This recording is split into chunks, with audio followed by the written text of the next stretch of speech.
les indices, les caractéristiques que M. Tshisekedi présente nous démontrent tout simplement qu'il n'a pas les épaules taillées pour être président de la République. Parfois, je me pose la question, s'il lui arrive de se rendre compte qu'il est président de la République. J'ai appris aujourd'hui, par exemple, qu'il n'est pas au pays, il est allé, si c'est en Guinée, si c'est où. Est-ce que vous vous rendez compte de l'inutilité de ce monsieur, de l'incompétence, de l'inconscience et de l'irresponsabilité de ce monsieur?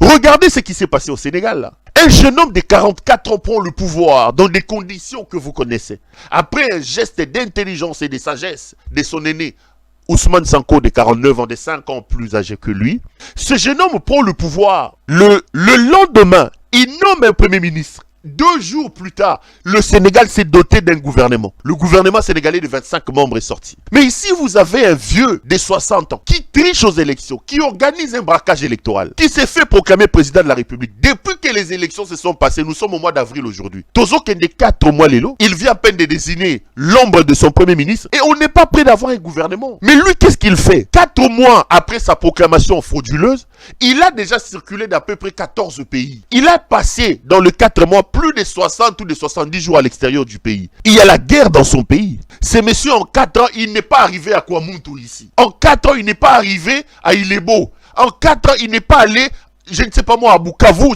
Il n'est pas allé là-bas. Mais il a fait plus de 200 voyages. Maintenant qu'il organise un autre braquage, les voilà encore en train de se promener. Je voudrais ici poser la question, ce n'est pas la première fois, je le réitère. Vous les militaires, est-ce que dans cette armée-là, il n'y a pas de courageux? Il n'y a pas de généraux courageux dans cette armée, capables de sauver la République?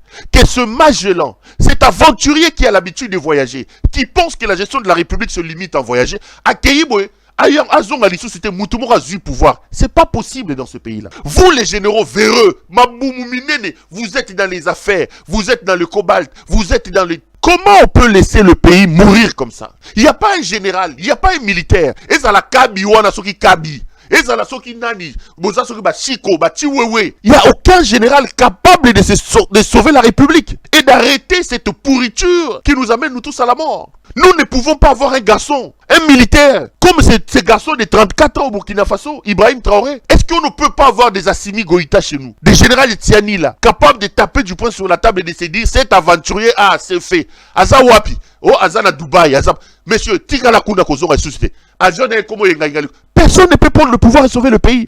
La République est en danger. Et l'armée a la responsabilité de sauver le pays. Parce que ceux qui sont en train de mourir, comme la chair à canot là-bas, alors qu'ils n'ont pas d'esparadrap, ils n'ont pas de bouteilles d'eau, alors qu'ils ont 10 dollars, 20 dollars de frais de guerre dans l'Est de la République, des millions sont dépensés, sont détournés ici à Kinshasa par Helmut Ngeleka. Ce sont des militaires. J'en appelle à la responsabilité, à la prise de conscience de nos militaires. Si nous avons des militaires qui sont des vrais hommes, il est temps que vous leviez pour sauver le pays. Regardez comment il arrête les Katangais, les généraux Katangais, tous les généraux sur Eliphone là-bas, Philemon Yav, tous ils sont arrêtés, ils sont malmenés. Ces messieurs méritent que l'armée prenne ses responsabilités pour les déposer. Parce qu'ici, je l'assume et je le redis. Si vous aimez le Congo, vous devez mettre dans vos têtes que la seule voie qui nous reste pour nous débarrasser de M. Helmut Ngeleka alias Félix Tshisekedi, c'est la voie militaire. La seule option qui nous reste, c'est l'option militaire. Il n'y a pas d'opposant, il n'y a plus d'opposition là-bas. Ce ne sont pas ces gens qui l'ont accompagné dans sa tricherie ici, dans son braquage électoral ici, qui peuvent faire entendre leur voix. Non.